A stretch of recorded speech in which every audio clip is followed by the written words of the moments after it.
தேவனுடைய ஆளுகைக்குள்ள நம்ம இருக்கும்போது தான் நமக்கு வெற்றி. அவருடைய ஆளுகையை விட்டு வெளியே போகும்போது, நம்முடைய இஷ்டத்திற்கு விடப்படும் போது ஆசீர்வாதம் இருக்காது. அதான் வேதம் சொல்லுது, தன் இஷ்டத்திற்கு விடப்பட்ட பிள்ளை தன்னுடைய தாய்க்கு என்ன உண்டாக்குதாமா? லட்சியை உண்டாக்குது அப்படின்னு பைபிள் சொல்லுது. அப்போ நம்முடைய இஷ்டத்திற்கு நம்ம அதான் ஆண்டவர் சொல்றாரு, நீங்கள் உங்களுடையவர்கள் அல்ல. நம்ம யாருடையவர்கள் அல்ல, நம்ம நம்முடையவர்கள் அல்ல. நம்ம இஷ்டத்துக்கு யோசிச்சு நம்ம இஷ்டத்துக்கு காரியங்களை செய்கிறதற்கு நம்முடையவர்கள் அல்ல. எப்பவுமே ஆண்டவருடைய பிள்ளைங்க ஒரு ஆளுகைக்கு கீழே இருக்கிறது தான் வெற்றி.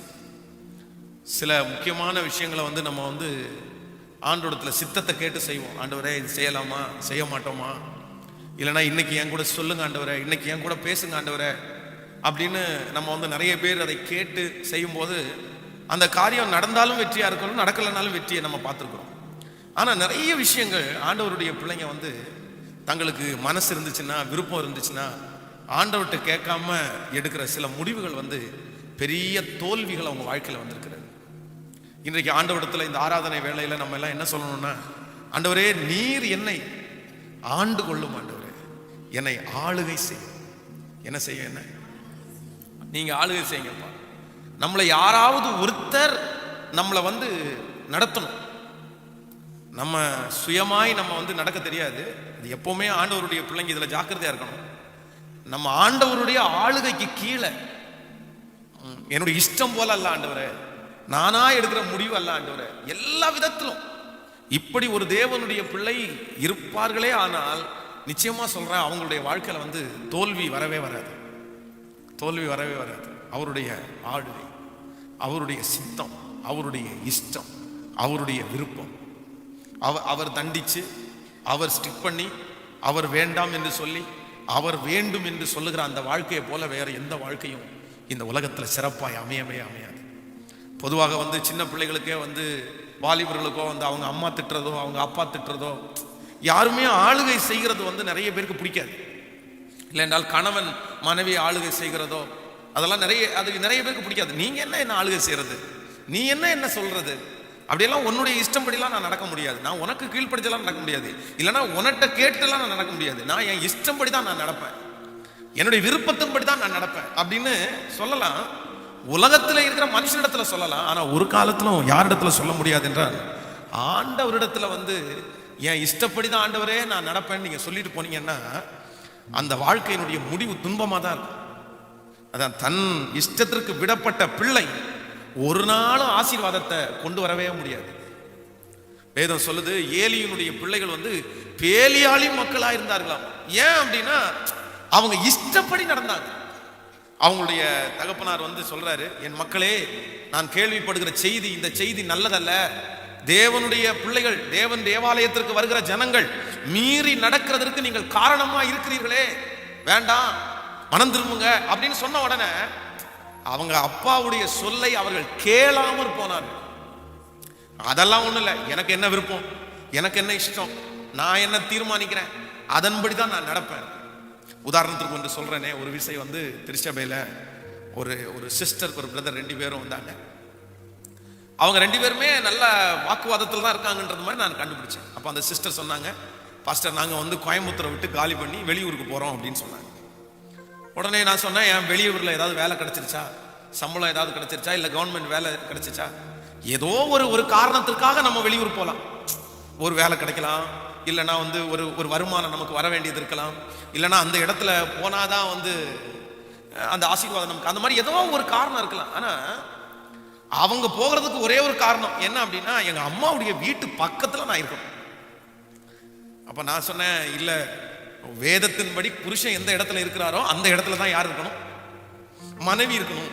ஆனா புருஷனுக்கு மனைவி வீட்டுல அண்டர்ஸ்டாண்டிங், அவங்க ஏதாவது பொறுப்பு கொடுத்துருக்காங்க, இல்லைன்னா அவங்களுக்கு நல்ல வசதி இருக்குது, அந்த இடத்துல போய் இருந்து இவங்க குடும்பத்தை நடத்தலாம் அப்படின்னா ஓகே, நடக்கலாம், சரி, அது ஒன்றும் பிரச்சனை இல்லை.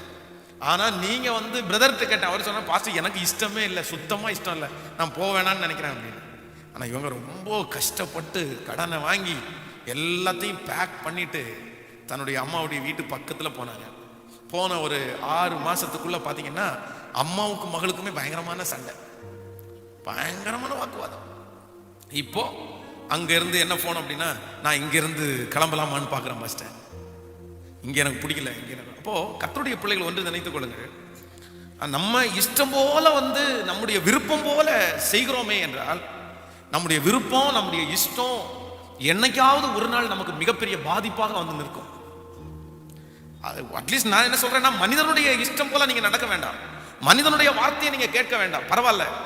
அட்லீஸ்ட் ஆண்டவருடைய வார்த்தையாவது கேளுங்க, ஆண்டவருடைய விருப்பத்தையாவது நீங்க கேளுங்க. ஆண்டவரே, நான் இங்க போறது விருப்பமா, நான் இந்த காரியத்தை செய்யறது விருப்பமா, உமக்கு இஷ்டமா இருக்கா ஆண்டவரே, இந்த இடம் வாங்கலாமா வாங்க வேண்டாமா, இந்த வீட்டுக்கு குடி போகலாமா போகக்கூடாதா, இந்த பிசினஸ் ஆரம்பிக்கலாமா ஆரம்பிக்க கூடாதா, ஒரு அடையாளத்தை காமிங்க ஆண்டவரே, ஒரு சித்தத்தை வெளிப்படுத்துங்க ஆண்டவரே, என்னோடு பேசுங்க ஆண்டவரே, நான் செய்யறது சரியா. கர்த்தருடைய நீங்க அதிகாரியா இருக்கிறதுனால, இல்லைன்னா பணம் உங்களை எல்லாரும் டிபெண்ட் பண்ணி இருக்கிறதுனால நீங்க அதிகாரத்திற்கு உட்படாதவர்கள் அல்ல. இங்க இருக்கிற எல்லாருமே அதிகாரத்திற்கு உட்பட்டவர்கள். நான் இப்போ என்னை யாரும் கேள்வி கேட்க முடியாம இருக்கலாம், நான் பாஸ்டரா இருக்கலாம், நான் உங்களுக்கு பிரசங்கம் பண்ணலாம், ஆனா நான் பாஸ்டரா இருக்கிறதுனால அதிகாரத்திற்கு உட்படாதவன் அல்ல, நானும் அதிகாரத்திற்கு நீங்க சொல்லக்கூடாது, ஆனா அதே நேரத்தில் கர்த்தர் சொல்லுகிறத நான் கேட்டுதான் அவருடைய அதிகாரத்திற்கு கீழே இருக்கிறேன். அப்ப இன்னைக்கு எல்லாருமே ஒரு முயற்சி எடுப்போம், ஆண்டவரே உங்களுடைய அதிகாரத்தின் கீழ் இருக்க அப்படின்னா உங்கள்கிட்ட கேட்டு செய்யறதற்கு எனக்கு ஒரு கிருபையை கர்த்தர் தாரும் ஆண்டவரே.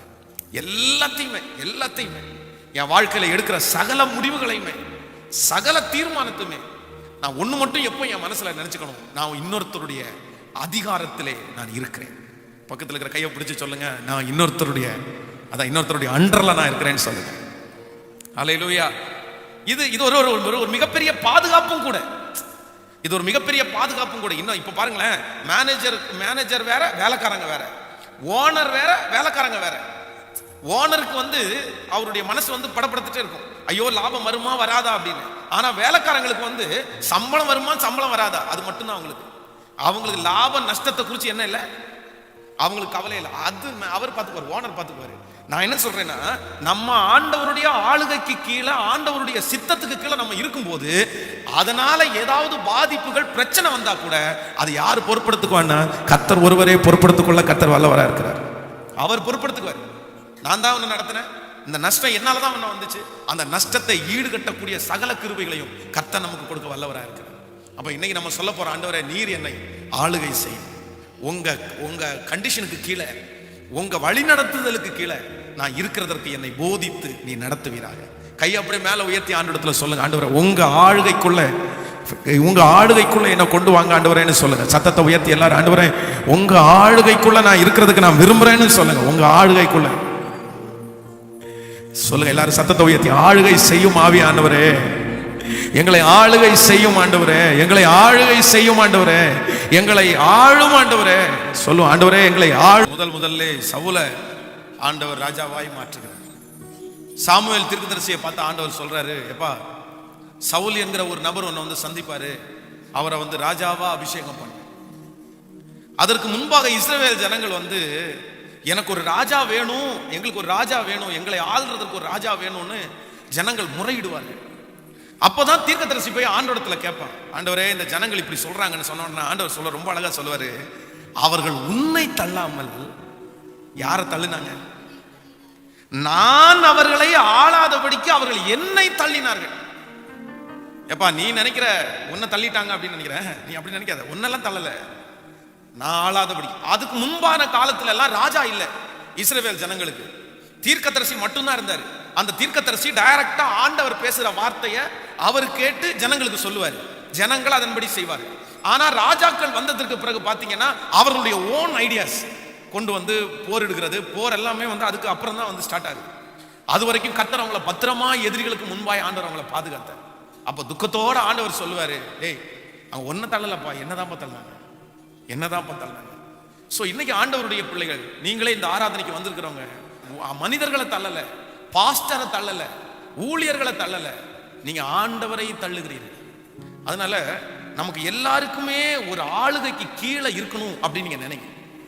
என்ன நீங்க ஆளுகை செய்யுங்க ஆண்டவர், என்ன நீங்க வழி நடத்துங்க ஆண்டவர். டெய்லி காலையில உங்களுடைய வீட்டை விட்டு நீங்க கிளம்பி போகும்போது, ஆண்டவரே நீர் என்னை ஆளுகை செய்ய. கவனிங்க, இந்த உலகத்துல இரண்டு விதமான வெளிப்பாடுகள் இருக்குது. ஒண்ணு டேலண்ட்ல செய்யறது, இன்னொன்னு கிருபையில செய்யறது. பக்கத்துல கையை பிடிச்சி சொல்லுங்க, தாளந்துல செய்யறது, இன்னொன்னு கிருபையில செய்யறது. டேலண்ட்ல நீங்க மற்றவங்களை சந்தோஷப்படுத்தலாம். நல்லா கவனிங்க. இப்போ ஒருத்தர் பயங்கரமா மியூசிக் வாசிக்கிறாரு, இல்லைன்னா ஒரு கிட்டார் வாசிக்கிறாரு, இல்லைன்னா ஒரு கார் நல்லா டிரைவ் பண்றாரு அப்படின்னு சொன்னா மற்றவங்களை சந்தோஷப்படுத்தலாம். அவருடைய டேலண்ட் எல்லாம் யூஸ் பண்ணி அப்படி இப்படி எல்லாம் பண்ணி காரை ஓட்டி அப்படி பண்ணி, ஓகே சே நான் பிரதர் இப்படி எல்லாம் ஓட்டுறீங்க, இவ்வளவு ஸ்பீடா ஓட்டுறீங்க, அப்படியே நானும் பயந்துட்டேன், விடு அடிச்சிருமோன்னு நினைச்சேன், அடிக்கல, அப்படி இப்படின்னு எல்லாம் சொல்லலாம். ஆனா கிருபையில ஓட்டுறது அப்படின்னு சொல்றது என்ன அப்படின்னு சொன்னா, டேலண்ட்ல ஓட்டுறது மற்றவங்களை சந்தோஷப்படுத்தும், ஆனா கிருபையில ஓட்டுறது என்கிறது நம்மை நாமே சந்தோஷப்படுத்தும். ஒவ்வொரு நிமிஷம் நம்மளை மகிழ்ச்சி ஆகும். நான் பெஸ்டா செஞ்சுட்டேன், ஆண்டவர் என்ன பெஸ்டா செய்ய வச்சாரு. அப்ப நான் சொல்றேன், இந்த தாளந்துல செய்கிறத விட்டுட்டு நம்ம எல்லாரும் எதில செய்ய நினைப்போம் அப்படின்னா கிருபையிலேயே. நான் உங்களுக்கு சர்ச் பிலீவருக்கு எல்லாருக்கும் சொல்றேன், நீங்க 1000 தான் ஓடினாலும் 1000 தான் முயற்சி எடுத்தாலும் எவ்வளவு தாளந்துகள் உங்களுக்குள்ள இருந்தாலும் நீங்க கர்த்தர் சமூகத்துல முழங்கால் படியிடாட்டா உங்களுக்கு ஆசீர்வாதங்கள் பக்கத்துல வரவே வராது. அதனால இன்னைக்கு நம்ம சொல்லுவோம், ஆண்டவரே நீர் என்னை ஆளுகை செய், நீர் என்னை என் குடும்பத்தை ஆளுகை செய்யுங்கப்பா, என் பிள்ளைகளை ஆளுகை செய்யுங்கப்பா. நாங்க எல்லாரும் உங்களுடைய மறைவிலேயே இருக்கக்கூடிய கிருபையை கர்த்தர் எங்களுக்கு தாரும். எத்தனை பேர் கேட்க போறீங்க ஆண்டவருடைய சமூகத்தில்? நான் என்னுடைய சுய இஷ்டத்துக்கு அல்லப்பா, என் விருப்பத்திற்கு அல்லப்பா, நான் என்னுடைய இஷ்டத்துக்கு ஏதோ ஒன்று பேசிட்டு இஷ்டத்துக்கு ஏதோ ஒன்று செஞ்சுட்டு அல்ல. இவன் பிள்ளைகளுடைய வாழ்க்கையில கூட ஒன்று நினைத்துக் கொள்ளுங்கள், உங்க இஷ்டத்துக்கோ உங்க பிள்ளைகளுடைய இஷ்டத்துக்கோ அல்ல, யாருடைய இஷ்டத்துக்குன்னா கர்த்தருடைய விருப்பத்திற்கு, நன்மைக்கே. ஆமென். ஆமோதிக்கிறீங்களா? கையை உயர்த்தி ஒரு ஹல்லேலூயா சொல்லுங்க. நான் ஒரு விசை ஒருத்தரை ரொம்ப திட்டிட்டேன். அடுத்த நாள் திட்டிட்டேன். உடனே பாஸ்டம்மா என்கிட்ட கேட்டாங்க, நீங்க சும்மா அவங்கள மட்டும் திட்டிட்டே இருக்காதீங்க, நீங்க ரொம்ப திட்டுறீங்க. அவனும் இப்ப வளர்ந்துட்டான், அவனுக்கும் இப்ப எல்லாமே வந்துச்சு, அவருக்கும் இப்ப எல்லா சூழ்நிலையுமே சரியாச்சு, நீங்க சும்மா எல்லாம் திட்டிட்டே இருந்தீங்கன்னா நல்லா இருக்காது அப்படின்னு. நீங்க மற்றவங்களை எல்லாம் திட்டுறது இல்லையே, எத்தனையோ பேர் அந்த மாதிரி தப்பெல்லாம் பண்றாங்க, இப்படி எல்லாம் பண்றாங்க, அதுக்கெல்லாம் நீங்க இப்ப கண்டு காணாம சரி ஓகே அப்படி தானே போறீங்க. உடனே நான் என்ன சொன்னேன் அப்படின்னா, நான் திட்டுற அந்த நபர் எனக்கு ரொம்ப சமீபமா இருக்கிறாங்க, நான் திட்டாத நபர் எனக்கு தூரமா இருக்காங்க. நான் இப்படியே எனக்கு திட்டுற நபர் எனக்கு ரொம்ப சமீபமா இருக்காங்க, திட்டாத நபர் தூரமா இருக்காங்க. திட்டுறவங்க பிள்ளை, திட்டாதவங்க வேற ஒருத்தர் ஆளா கூட இருக்கலாம். அப்ப உடனே பாஸ்டம்மா சொல்லும்போது சொன்னாங்க, திட்டுறது கூட ஒரு விதத்துல நல்லதுதான். ஏன் அப்படின்னா, திட்டுறாங்கன்னாலே ஆண்டவர்கிட்ட பனிஷ்மெண்ட் வாங்குறோம்னாலே ஆண்டவருடைய பக்கத்திலேயே இருக்கிறோன்றதுக்கு அர்த்தம். பக்கத்தில் இருக்கிற கையை பிடிச்சி சொல்லுங்க, கர்த்தர் தண்டிக்கிற வரைக்கும் நீ பிழைச்சிட்ட. ஹலோ, நல்லா சொல்லுங்க, கையை பிடிச்சி சொல்லுங்க, கர்த்தர் தண்டிக்கிற வரைக்கும் நீ பிழைச்சிட்ட. நல்லா சொல்லுங்க, கர்த்தர் உங்களை அடிக்கிற வரைக்கும். நீங்க சொல்றீங்கல்ல, ஊர்ல அத்தனை தப்பு பண்றான், ஒண்ணும் நடக்க மாட்டேங்குது, நான் ஒரு பொய் சொல்றேன் அடுத்த நாளே எல்லாமே போயிருதப்பா, ஏன் ஆண்டவரே இப்படி சோதிக்கிறீங்க? பாருங்க ஆண்டவரே, அவன் பாட்டுக்கு அத்தனை அக்கிரமம் பண்ணிட்டு ஜாலியா நின்று இருக்கிறான். நான் இன்னைக்கு காலையில ஒரு பொய் சொன்னேன், அதுக்கு இதை தண்டனை, அதுக்கு கால் உடைஞ்சு அதுக்கு தண்டனை. நான் சொல்றேன், கர்த்தர் உங்களை தண்டிக்கிற வரைக்கும் நீங்க லக்கியான ஆள். ஆண்டவர் எப்போ உங்களை தண்டிக்கிறத நிறுத்துறாரோ அன்னைக்கே முடிஞ்சிருச்சு. கர்த்தர் கை கழுவிட்டாருன்னு வைங்களேன், சரி இவனை நீ விட்டுருவோம் அப்படின்னு சொல்லிட்டாருன்னா, கர்த்தர் நம்மளை விடுறதுதான் மிகப்பெரிய ஆபத்து. ஆமோதிக்கிறீங்களா? நல்லா ஆமீன் வர மாட்டேங்குது. ஹல்லேலூயா. இந்த ஜபத்துல இருக்கிறவங்க கர்த்தர் தண்டிக்கப்பட்டிருக்கிறீங்களா? எனக்கு பனிஷ்மெண்ட் மேல பனிஷ்மெண்ட் வந்துட்டு இருக்கேன்னு சொல்றீங்களா? சந்தோஷம் ஆண்டவரே, இன்னும் நான் ஆண்டவருக்கு பக்கத்துல தான் இருக்கிறேன், நான் ஆண்டவரோட தூரத்துல போகவே இல்லை.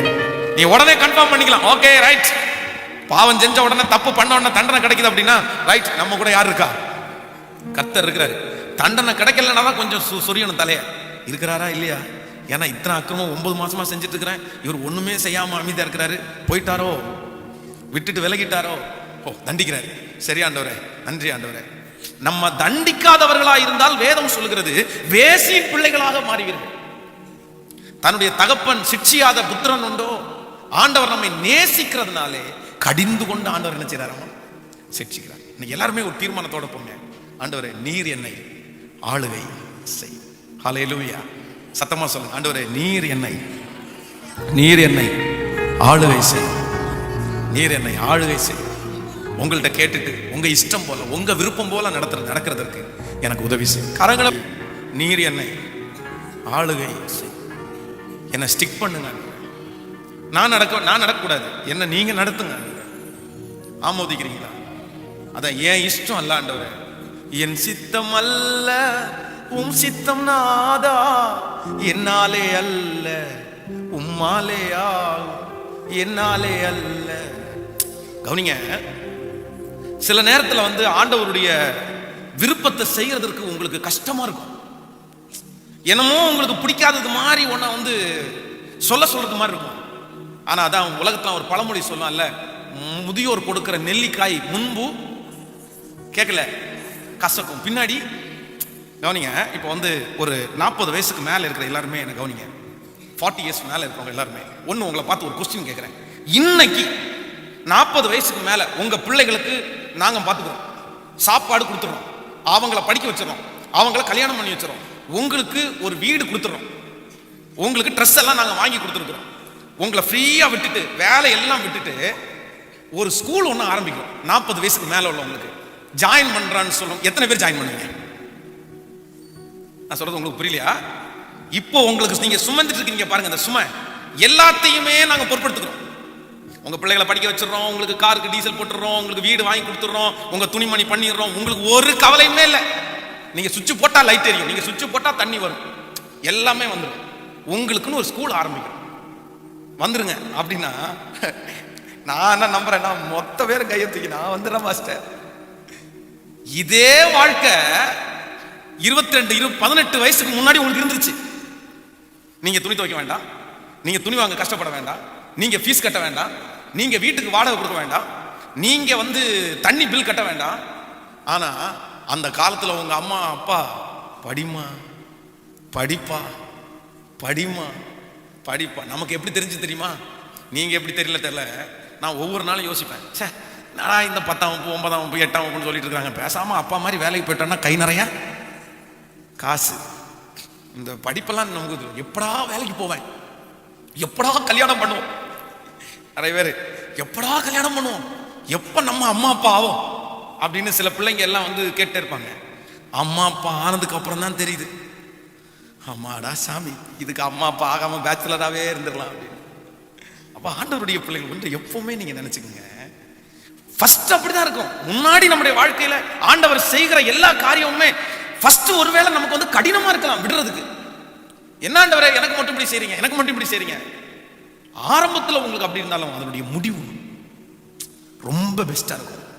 10 வருஷம் தாண்டி நீங்க சொல்லுவீங்க, என்ன சொல்லுவீங்கன்னா, ஐயோ ஆண்டவர் அன்னைக்கு சொன்னதை கேட்டு கடினோன்னு நான் விடாம இருந்திருந்தேன், நான் இன்னைக்கு பாடுபட்டிருப்பேனே, விட்டதுனால நான் தப்பிச்சேன், விட்டதுனால நான் பழைச்சேன். ஆமேன் சொல்லுங்க, கையை உயர்த்தி ஒரு ஹல்லேலூயா சொல்லுவோம். என்னுடைய வாழ்க்கையில வந்து என் இஷ்டத்துக்கு ஊழியத்துக்கு வந்ததற்கு பிறகு நானா வந்து முடிவெடுத்தது எதுவுமே இல்லை. ஆனா என் வாழ்க்கையில நானா முடிவெடுக்கணும்னு நினைச்சது ஒண்ணு இருக்குது. அப்படின்னா வந்து சொல்றேனே, உங்களுக்கு சொல்றதுக்கு என்ன இல்லை, மறைக்கலாம் முடியாது. ஒரு விசை கவுண்டம்பாளையத்தில் வந்து நான் அங்கே வெஸ்லி அம்மா அப்பா வீட்டில் அங்கே ஸ்டே பண்ணிட்டு இருந்தேன். ஸ்டே பண்ணிட்டு இருக்கும்போது எனக்கு வந்து அப்போ தான் கல்யாணம் பேச்சு நடக்குது, கல்யாணம் பண்ணலாம் அப்படின்னு. உடனே வந்து எனக்கு ஒரு பொண்ணை ரொம்ப பிடிச்சிருச்சு. அந்த பொண்ணு நல்லா பாடும், அந்த பொண்ணு நல்லா ப்ரேயர் பண்ணும், அந்த பொண்ணுக்கு வந்து வசதிகள் எதுவுமே இல்லை. உடனே வந்து என் மனசுக்குள்ளே அந்த பொண்ணை கல்யாணம் பண்ணிடலாம் அப்படின்னு கற்பனை. உடனே கற்பனை எல்லாருக்கும் வரந்தானே, இவங்களை கல்யாணம் பண்ணால் எப்படி இருக்கும், சரி இப்படியெல்லாம் செட்டில் ஆகலாம். அதான் ரத்னபாலையா சொல்றார், அவங்க கிட்டார் வாசிக்க நான் பாட அப்படி அந்த அளவுக்கு எஸ்ட்ரீம் போடல நான். ஆனா நான் என்ன நினைச்சேன் அப்படின்னா, சரி இவங்களை கல்யாணம் பண்ணா நல்லா இருக்கும் அப்படின்னு நினைச்சேன். ஆனா எங்க அம்மா அப்பா போய் அந்த பொண்ணு கேட்டாங்க. பொண்ணு கேட்க போகும்போது அவங்க என்ன சொல்லிட்டாங்க அப்படின்னு கேட்டா, ஒரு நோய் உள்ள ஒரு பையனுக்கு எப்படி எங்க பொண்ணை கொடுக்கலாம் நீங்க சொல்றீங்க, அந்த பையன் உங்களுக்கு யாரு, அவன் எங்க இருந்தோ வந்த ஒருத்தான், அவன் அப்பா அம்மா யாருன்னே தெரியாது, அவன் வம்சம் அவன் கோத்திரம் எதுவுமே தெரியாது, நீங்க பாட்டுக்கு வந்து அவனுக்காக பொண்ணு கேட்கறீங்கன்னு சொல்லிட்டு வெஸ்லி ஐயா அம்மா அப்பையும் சொல்லிவிட்டாங்க. உடனே அவர் என்கிட்ட வந்து சொன்னாரு, எப்படா இப்படி சொல்றாங்கடா, என்ன பண்றது அப்படின்னு. வேணாப்பா, உங்களுக்கு மரியாதை கொடுக்காத வீட்டுல கல்யாணம் பண்ண வேணாப்பா அப்படின்னு சொன்னாலும் மனசுக்குள்ள கஷ்டமா இருந்துச்சு. ஏன்னா ஆசைப்பட்டோமே, ஒரு நாள் 2 நாள் இப்படி போயிடுச்சு அப்படின்னு. சரி வேணாம் அப்படின்னு விட்டாச்சு. நாட்கள் தாண்டினது, நமக்கு எல்லா காலம் முடிஞ்சிருச்சு, பாஸ்டர் அம்மா கல்யாணம் பண்ணிட்டோம். சமீபத்தில் வந்து எங்கள் இதை வந்து பாஸ்டர் அம்மாவுக்கு சொல்கிறேன் நான், இந்த மாதிரி ஒன்று நடந்துச்சுமா என் லைஃப்பில், அப்படின்னா அந்த நபரையும் காமிச்சிட்டேன். இவன் தான் அது சோ அப்படின்னு. அப்படியாவா உடனே இவங்க சும்மா நக்கலுக்கு என்ன கல்யாணம் அவன் கல்யாணம் நல்லா இருந்திருக்கும் பாருங்க அப்படின்னு சும்மா சொல்லிட்டு ஒரு குறிப்பிட்ட ஒரு நபர் இடத்துல பாஸ்டர் அம்மா இதை ஷேர் பண்றாங்க. இந்த மாதிரி பாஸ்டர் வந்து அவங்கள கல்யாணம் பண்ணலான்னு நினைச்சிருக்காங்க, ஆனா அவங்க வேண்டான்னு சொன்னதால அப்படியே ஸ்டாப் ஆயிருச்சு. என்ன கல்யாணம் பண்ணிட்டாங்கன்னு சொன்ன உடனே அந்த அந்த அந்த குறிப்பிட்ட நபர், பாஸ்டர் அம்மா சொன்ன குறிப்பிட்ட நபர் வந்து ரொம்ப அவங்க வந்து என்ன வந்து ரொம்ப நடத்தினவங்க. உடனே அவங்க சொல்லியிருக்காங்க, அந்த பொண்ணை மட்டும் ஒரு கல்யாணம் பண்ணியிருந்தேன்னா நான் அவருடைய மூஞ்சிலே முடிச்சுக்க மாட்டேன். ஆனா அவர் மிக முக்கியமான நபர் என்னுடைய ஊழியத்துல, மிக முக்கியமான நபர். அப்ப நான் பின்னாடி காலத்துல நினைச்சேன், சில நேரத்துல நம்முடைய ஆசைகளை நம்முடைய விருப்பங்களை வந்து ஆண்டவர் நோ அப்படின்னு சொல்லும் போது நம்ம அவருடைய ஆளுகைக்கு கீழே இருந்து விடுவோமே, ஆனால் ஆரம்பத்துல கடினமா இருந்தாலும் அதனுடைய முடிவு உங்களுக்கு பெஸ்டா இருக்கும், உங்களுக்கு ஆசீர்வாதமா இருக்கும். கர்த்தருடைய பிள்ளைகளே, எல்லாரும் திரும்புவோம் எதுக்கு அப்படின்னா, டாடி நீங்க என்ன, சத்தமா சொல்லுங்க, கேட்கல, ஆளுகை செய்யுங்கப்பா. நீங்க என்ன ஆளுகை செய்யுங்கப்பா, நீங்க என்ன ஆளுகை செய்யுங்கப்பா, நீங்க என்ன ஆளுகை செய்யுங்க. ஒரு சம்பவத்தை சொல்லி உங்க எல்லாரையும் ஆராதனைக்கு நான் நடத்த விரும்புறேன். அகஸ்டின் ஜெபகுமார் ஐயா ஒரு விஷயம் லண்டன் போனார். லண்டன் போகும்போது அவருக்கு பயங்கரமான தேவையோட லண்டனுக்குள்ள போறார். அவருக்கு 2-3 வேன் வாங்க வேண்டியது இருக்குது, ஊழியத்துக்கு வேன் வாங்கணும் அப்படின்னு. அப்போ லண்டனுக்கு போய் அந்த அந்த சர்ச்சுக்குள்ள அவர் போய் பிரசங்கம் பண்றதுக்கு ஆரம்பிக்கும் போது ஆண்டவர் வந்து அவர் எடுத்துட்டு போன பிரசங்கத்தை விட வேற மாதிரி ஆண்டவர் அவரை கைட் பண்றாரு. அப்போ பிரசங்கம் பண்ணும்போது ரொம்ப காட்டமா பேசிட்டார். என்ன பேசிட்டாரு பாருங்க, உங்க காசை வாங்குறதுக்கெல்லாம் நான் இங்க வந்தேன் நல்லா நினைக்காதீங்க, எனக்கெல்லாம் உங்க காசெல்லாம் அவனுக்கு தேவையில்லை, நீங்க காசு கொடுக்காட்டா யார் வேணாலும் கொடுப்பாங்க, நான் உங்க பணத்துக்காக எல்லாம் இந்த லண்டன் வரல, நான் ஊழியம் செய்ய தான் வந்திருக்கிறேன், ஒழுங்கா ஆண்டவருடைய சத்தத்தை கேளுங்க அப்படின்னு சொல்லிட்டு பாவத்தை குறித்து பயங்கரமா கண்டிஷனா பிரசங்கம் பண்ணிட்டார். இவர் போறதுக்கு முன்னாடி அந்த சர்ச்சில் இருக்கிற ஒரு 10-15 பேர் சேர்ந்து என்ன பண்ணிட்டாங்கன்னா, இவர் வந்த உடனே ஒரு 18 லட்சம் ரூபாய் கொடுத்து அவருக்கு ஒரு வேன் வாங்கி கொடுக்கணும்னு சொல்லிட்டு பிளான் பண்ணிட்டு இருக்காங்க. இவர் போய் இந்த பிரசங்கத்தை ஒரு நாள் பண்ணி முடிச்ச உடனே அவங்க எல்லாரும் கூட்டம் கூடி நம்ம வேன் வாங்கி கொடுக்கணுன்ற செய்தி அவர் காதுக்கே கொண்டு போனான்ட்டாங்க. ரொம்ப ஓவரா பேசிட்டாரு, எதுவுமே கொடுக்க வேணாம் அப்படின்னு சொல்லிட்டு 3 நாள் கன்வென்ஷன் முடிஞ்சிருச்சு. கன்வென்ஷன் முடிச்ச உடனேயே வந்து அகஸ்டின் ஜெபகுமார் ஐயா அதே தேவையோட, சரி பரவாயில்ல கர்த்தருடைய வார்த்தை நம்ம பேசிட்டோம் அப்படின்னு சொல்லிட்டு திரும்பி வர ரிட்டர்ன். 2 நாள் தாண்டின உடனே லண்டன்ல இருந்து ஒரு போன் வருது, ஐயா அந்த வேன் ஒன்று வாங்கி கொடுக்கலான்னு நினைக்கிறோம், உங்களுக்கு என்ன அமௌண்ட் என்னாச்சு அப்படின்னு கேட்டா, இந்த டீம்லயே இருந்த முக்கியமான ஒருத்தருக்கு உடல்நிலை சரியில்லாம போயிருச்சு, அவருக்கு உடனே மனசுல ஒரு குத்தப்பட்டு நம்ம கொடுக்கலான்ற வாக்கை நம்ம கொடுக்காம இருந்ததுனால தான் இந்த பிரச்சனை அப்படின்னு சொல்லிட்டு உடனே இம்மிடியட்டா 18 லட்சம் ரூபாய் செலவு பண்ணி உடனே அவருடைய அக்கௌண்ட்டுக்கு கொடுத்து வேனை வாங்கி கொடுத்துட்டாங்க. இப்போ இந்த வேனை வந்து வாங்கி வச்சுட்டு இதுக்கு ரெஜிஸ்ட்ரேஷன் பண்றதுக்கு அவர்கிட்ட காசு இல்லை, என்ன பண்றதுன்னு யோசிச்சு வேன் ஒரு இடத்துல நின்று இருக்குது. அந்த ஊர்லயே ஒரு பெரிய பணக்காரருக்கு கல்யாணம் நடக்குது. அந்த கல்யாணத்துக்கு இவர் போறாரு. கல்யாணத்துக்கு வந்த ஒருத்தருக்கு உடல்நிலை சரியில்லாம வருது. உடனே அவர் கேட்கிறாரு, இங்க இருந்து ஷிஃப்ட் பண்றதுக்கு வேன் எதுவும் இல்ல, உங்க வேனை கொடுக்க முடியுமான்னு கேட்டோன்னே அகஸ்டின் ஜெபகுமார் ஐயா சொல்றாரு, வேன் வாங்கினேன், ரெஜிஸ்ட்ரேஷன் எதுவுமே முடியல அப்படின்னு. அது என்ன பிரச்சனை நான் பாத்துக்கிறேன்னு சொல்லிட்டு அந்த நபரை ஹாஸ்பிட்டல் கூட்டி போய் அட்மிட் பண்ணிட்டு இந்த பெரிய பணக்காரர் கையோட அந்த வேனை ரெஜிஸ்டர் பண்ணி டேங்க் முழுக்க பெட்ரோலை ஃபில் பண்ணி கொண்டு வந்து ஜெம்ஸ்ல நிறுத்தினார். அப்ப ஒன்று நினைத்துக் கொள்ளுங்கள், ஆண்டவருடைய ஆளுகைக்கு கீழே நீங்க இருக்கும் போது சிலது வந்து நம்ம நினைச்சது மாதிரி நடக்கலன்னா கூட, தாமதமானா கூட நடக்கும், வெயிட் பண்ணாலும் நடக்கும். ஆனா நடக்கிறது பெஸ்டா ஆண்டவர் நமக்காய் குறையில்லாம கர்த்தர் செய்ய வல்லவராக. அதை நினைச்சு நீங்க ஒரு நாளும் துக்கப்பட மாட்டீங்க, டெய்லி சந்தோஷப்படுற அளவுக்கு ஆண்டவர் தருவார். அப்போ இன்னைக்கு நம்முடைய திருச்சபை மக்கள் எல்லாரும் திரும்புவோம் என்ன, ஆண்டவரே உங்க ஆளுகைக்கு கீழே என்ன வைங்கப்பா, உங்க இஷ்டம் போல தான் நான் செய்வேன், உங்க இஷ்டப்படி தான் நான் வேலை ஆரம்பிப்பேன், உங்க இஷ்டப்படி தான் நான் வீடு ஷிஃப்ட் பண்றது கூட கர்த்தருடைய இஷ்டப்படி, எல்லாமே எல்லாமே எல்லாமே உங்க விருப்பம் தான் ஆண்டவரே. நீங்க வேணான்னா வேணாம் ஆண்டவரே, நீங்க என்ன கைட் பண்ணுங்கப்பா, நீங்க என்ன ஆளுகை செய்யுங்க. இதுவரையிலும் என் மனம் போன போக்குல போனேன், என் இஷ்டப்படி நடந்தேன், என் யோசனைப்படி நான் நடந்தேன், நான் நினைச்சதையே செஞ்சேன், அதனால தான் நான் தோற்று போனேன். ஆனா இனி ஒரு வாய்ப்பு கொடுங்க, என் சித்தம் அல்ல உங்க சித்தம். ஹல்லேலூயா. எத்தனை பேர் முயற்சி எடுக்க போறீங்க?